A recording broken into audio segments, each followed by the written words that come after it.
Cinema prints ఆషాఢం sale flat 30-60% discount. ప్రతి 5,000 రూపాయల కొనుగోలుపై ఒక చీర ఉచితం.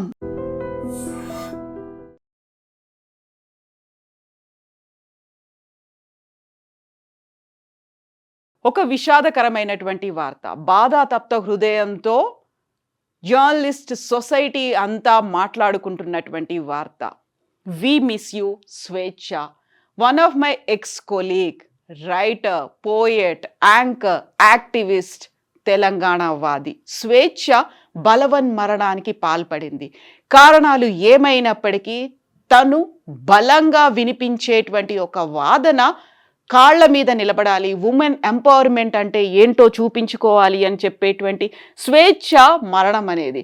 స్వేచ్ఛ 2 రోజుల ముందు, తన బలవన్ మరణానికి పాల్పడే 2 రోజుల ముందు ఇన్స్టాగ్రామ్లో పోస్ట్ చేసినటువంటి ఒక ఫోటో నిజంగా అంతలా డ్రామాటిక్ చేంజెస్, డ్రాస్టిక్ మూమెంట్ తీసుకోవడానికి ఏవి కారణాలయ్యాయి? అన్నామలై రిఫారెస్టేషన్ సొసైటీ, అక్కడ రమణ మహర్షి ఆశ్రమం దగ్గర తను తీసుకున్నటువంటి ఫోటోలు, దానికి తను పెట్టినటువంటి ఒక quotation, quiet the mind and the soul will speak.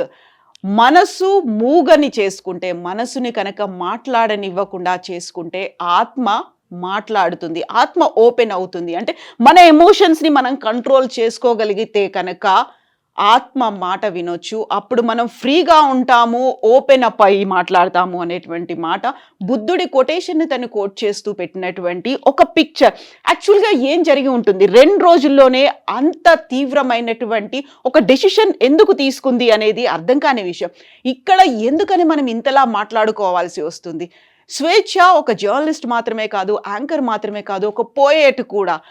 దానికి చాలా క్లియర్గా తను రాసుకున్నటువంటి ఒక పోయంని కనుక ఫస్ట్ మనం చూసుకుంటే, పువ్వుకి సంబంధించి ఆ పువ్వు తన బిడ్డ ముఖంలాగా ఎలా ఉంది అంటూ చాలా పోయెటిక్గా, చాలా ఎమోషనల్గా, భావుకతతో రాసినటువంటి ఈ కవిత గురించి.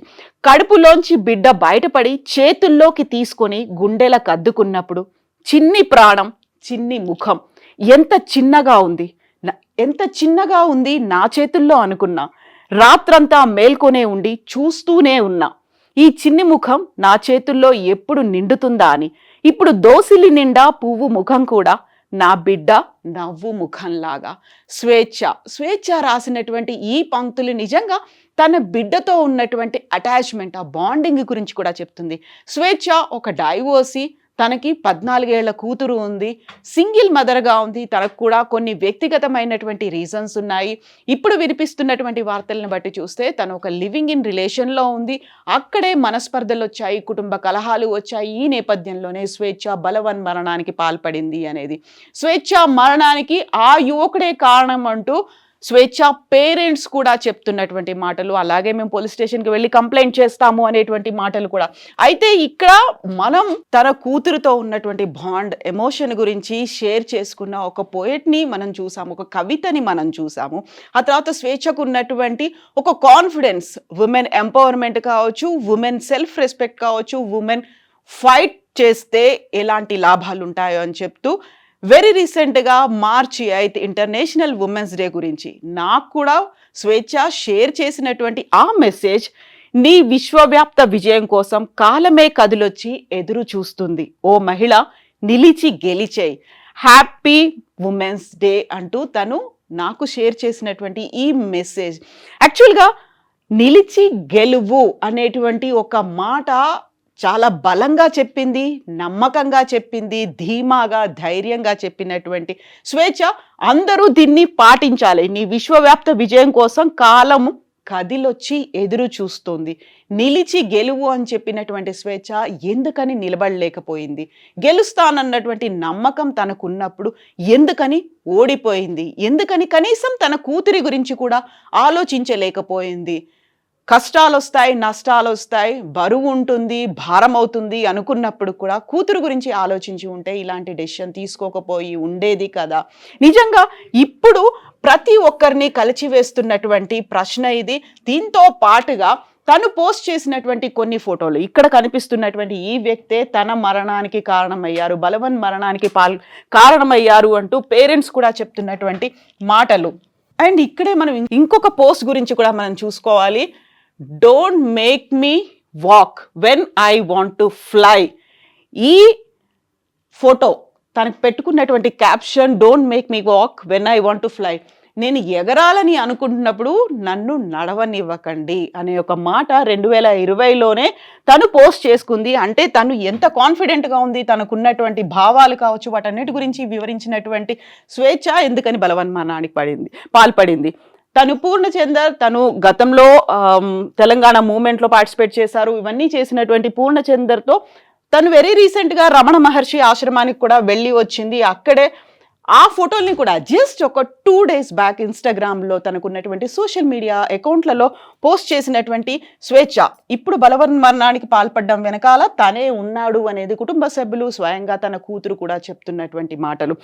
వీటితో పాటుగా మనం స్వేచ్ఛకి సంబంధించినటువంటి ఇంకొక పుస్తక గురించి మాట్లాడుకోవాలి. కవితా సంకలనం మట్టి పూల గాలి. స్వేచ్ఛ కవిత్వం. తను ఒక రైటర్, పోయెట్ కూడా. సమాజంలో జరుగుతున్నటువంటి వివిధ సంఘటనలకు సంబంధించి ఎమోషనల్గా స్పందిస్తుంది. సోషల్ ఇష్యూస్ గురించి తన గళం విప్పుతుంది. అలాంటి స్వేచ్ఛ ఇప్పుడు ఎందుకని ఇలాంటి డెసిషన్ తీసుకుంది? అందరినీ వదిలేసి, స్వయంగా తన కూతుర్ని కూడా వదిలేసి, కూతురుకు కూడా సొసైటీలో ఎలా ఉండాలి, కష్టాలు వచ్చినప్పుడు ఎలా ఎదుర్కోవాలి, ఎలా ధైర్యంగా ఉండాలి, ఎలా నిలబడాలి, ఎలా ఫైట్ చేయాలి, ఈ విషయాలన్నీ సింగిల్ మదర్గా తను చెప్పుకుంటూ వచ్చేది. ఆ తర్వాత లివింగ్ ఇన్ రిలేషన్లోకి వచ్చిన తర్వాత వచ్చినటువంటి సమస్యల గురించి కూడా కూతురుతో చెప్పుకునేదని కూతురు కొన్ని మీడియా ఛానల్స్కి ఇంటర్వ్యూ ఇస్తూ చెప్పినటువంటి మాటలు, అవన్నిటినీ తట్టుకున్నటువంటి స్వేచ్ఛ ఎందుకని ఇలాంటి బలవన్మరణానికి పాల్పడి లోకాన్ని విడిచి, అందులోనూ సొసైటీ గురించి తన కూతురికి అంత బలంగా, అంత గట్టిగా, ధీమాగా, అంత నమ్మకంగా, ధైర్యంగా చెప్పినటువంటి స్వేచ్ఛ ఎందుకని ప్రాణాలు వదిలింది, బలవన్మరణానికి ఎందుకు పాల్పడింది, ఇప్పటికీ ఒక మిస్టరీగానే ఉంది. సస్పీషియస్ డెత్గా పోలీసులు అయితే రిపోర్ట్ రాసుకున్నారు, పేరెంట్స్ అయితే కంప్లైంట్ చేస్తున్నారు. అదే పూర్ణచందర్ తనతోనే ఇప్పుడు లివింగ్ ఇన్ రిలేషన్లో ఉన్నటువంటి స్వేచ్ఛ తన వల్లే మరణించింది. తన మరణానికి కారణం పూర్ణచందర్ అనేది స్వేచ్ఛ పేరెంట్స్తో పాటుగా స్వేచ్ఛ కూతురు కూడా చెప్తున్నటువంటి మాట. అయితే ఇక్కడ ఎందుకని అలాంటి బలహీనమైనటువంటి క్షణంలో బలమైనటువంటి నిర్ణయాన్ని తీసుకుంది? నిలిచి గెలువు అనేటువంటి ఒక మాటని చెప్పి అందరూ పాటించాలి అంటూ బలంగా నమ్మినటువంటి స్వేచ్ఛ ఎందుకని అంత దూరం అయిపోయింది? బోల్డని క్వశ్చన్స్ అయితే ఉన్నాయి. అయితే అవన్నీ కూర్చొని మాట్లాడుకోని మనస్పర్ధలు ఏమైనా ఉంటే దూరం చేసుకోవాల్సినటువంటి అంత మెచ్యూరిటీ ఉన్నటువంటి స్వేచ్ఛ. ఎందుకంటే ఇలాంటి సున్నితమైనటువంటి విషయాల మీద కూడా తనేంటో, తన వాయిస్ ఏంటో వినిపించినటువంటి స్వేచ్ఛ ఇంత బలహీన మనస్కురాలుగా ఎలా మారిపోయింది? ఇలాంటి డెసిషన్స్ ఎందుకు తీసుకోవాల్సి వచ్చింది? ఎస్, కుటుంబ సమస్యలు ఉన్నాయి, మనస్పర్ధలు ఉన్నాయి, లివింగ్ ఇన్ రిలేషన్ కాబట్టి తనకున్నటువంటి ఫ్యామిలీ ఉంది. అక్కడ విడాకులు తీసుకోకుండానే పూర్ణచందర్ తనతో కలిసి సహజీవనం చేస్తున్నాడు. ఇవన్నీ ఇష్యూస్ ఉన్నాయి. ఇవన్నిటి గురించి స్వేచ్ఛకి ముందు నుంచి తెలుసు, ముందు నుంచి కూతురు కూడా అవేర్ చేస్తూ వస్తోంది, జాగ్రత్తగా ఉండమని చెప్తూ ఉన్నాను అనే మాట స్వేచ్ఛ కూతురు ఇతర మీడియా ఛానల్స్తో మాట్లాడుతూ చెప్పినటువంటి మాటలు. వీటన్నిటి గురించి కూడా అండ్ స్వేచ్ఛ మరణానికి సంబంధించి కూడా ఆ ఫోటో నేను మీకు చూపించదలుచుకోలేదు. ఎందుకంటే ఎప్పుడూ నవ్వుతూ ఉండేటువంటి స్వేచ్ఛ అలాంటి విగత జీవిగా హ్యాంగ్ అవుతూ ఉన్నటువంటి ఫోటోని చూసి తట్టుకోలేకపోయాను. ఆ స్వేచ్ఛ ఫోటోని నేను మీకు చూపించదలుచుకోలేదు. ఒక రకంగా అది కూడా అనుమానాల్ని రేకెత్తిస్తోంది. నిజంగా అది ఆత్మహత్య, హత్య అనేటువంటిది. ఎవరైనా హ్యాంగ్ చేసుకున్నారు అంటే కింద ఏదైనా స్టూల్ లాంటిది ఉంటుంది. అలా కాకుండా బెడ్ మీద కాళ్ళు ఫోల్డ్ చేసుకొని ఉన్నటువంటి స్థితిలో స్వేచ్ఛ మరణించింది. అదే స్థితిలో కూతురు చూసింది, అదే స్థితిలో ఇంటి చుట్టుపక్కల వాళ్ళు చూశారు, అదే స్థితిని అంబులెన్స్ స్టాఫ్ కూడా చూశారు, పోలీసులు కూడా చూశారు. అక్కడే అనుమానాలకి తావిస్తోంది. స్వేచ్ఛ ఆత్మహత్య చేసుకోలేదేమో, హత్య చేయబడిందేమో, హత్య జరిగిందేమో అటువంటి డౌట్. ఇవన్నిటినీ పోలీసులు అయితే క్లియర్ చేయాల్సినటువంటి అవసరం ఉంది. మెల్లిమెల్లిగా అవన్నీ ఒక్కొక్కటిగా బయటకు వస్తున్నప్పటికీ కూడా నీ విశ్వవ్యాప్త విజయం కోసం కాలమే కదిలొచ్చి ఎదురు చూస్తుంది. ఓ మహిళ, నిలిచి గెలిచేయి, నిలబడండి, గెలిచి చూపించండి అనే మాట. మన గెలుపు కోసం విశ్వం కదిలి వస్తుంది, కాలం ఎదురు చూస్తుంది అని చెప్పినటువంటి స్వేచ్ఛ ఒక బిగ్గెస్ట్ పజిల్ని, ఒక పెద్ద క్వశ్చన్ మార్క్ని వదిలిపెట్టి వెళ్ళిపోయింది. అలా వెళ్ళిపోవాల్సినటువంటి అవసరం ఏమొచ్చింది? ఎందుకని ఇలాంటి డెసిషన్ తీసుకుంది? కనీసం తన గురించి ఆలోచించుకుంది తప్ప కూతురు గురించి ఎందుకని ఆలోచించలేకపోయింది? 14 సంవత్సరాల కూతురు స్కూల్లోనే ఉన్నటువంటి కూతురు అలా మరణానికి పాల్పడ్డం నిజంగా అర్థం కాని విషయం, జీర్ణించుకోలేని విషయం. బట్ ఒక మాట, చాలా తప్పు చేసింది, తొందరపడింది, వెళ్ళిపోయింది. ఒక్క క్షణం ఆలోచించుకొని ఉంటే స్వేచ్ఛ ఇప్పటికీ మన మధ్యనే ఉండేది. ముందు నుంచి తను freedom is life, freedom is love, freedom గురించి మాట్లాడుతూ వచ్చినటువంటి స్వేచ్ఛ ఒక స్వేచ్ఛగా ఒక డెసిషన్ తీసుకొని అయితే వెళ్ళిపోయింది. కాకుంటే ఆ డెసిషన్ తీసుకునే ముందు ఆలోచించి నిర్ణయం తీసుకుని ఉంటే బాగుండేది.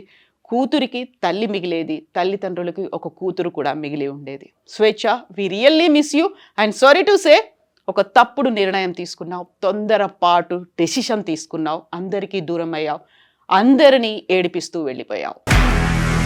నిజంగా ప్రస్తుతం ఉన్నటువంటి సమాజం దేనికి ప్రయారిటీ ఇస్తుంది?